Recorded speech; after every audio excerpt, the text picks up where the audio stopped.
همه چیز با یک طرح مهندسی دقیق شروع می شود و ورق‌ها با دستگاه لیزر CNC با دقت تمام برش داده می شوند.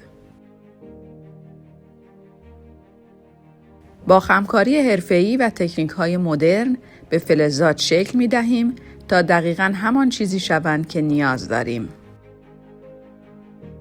قطعات با جوشکاری لیزر به هم متصل می شوند و سازه یک بارچه و مقاوم به وجود می آورند. برای اطمینان از زیبایی و کیفیت، سطوح را ساب می زنیم تا کاملا صاف و آماده رنگ‌آمیزی شوند. نوار عایق دور در با دستگاه تزریق فوم با استاندارد IP54 انجام می شود. بدنه تابلو با رنگ الکتروستاتیک با دقت تمام پوشانده می شود. مونتاژ تابلو با قرار دادن قطعات انجام می شود و محصولی کامل و کارآمد به دست می آید.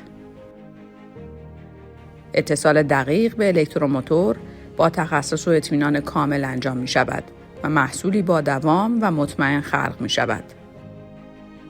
جهت ارتباط با واحد فروش با شماره 021 22 85 58 18 تماس حاصل فرمایید.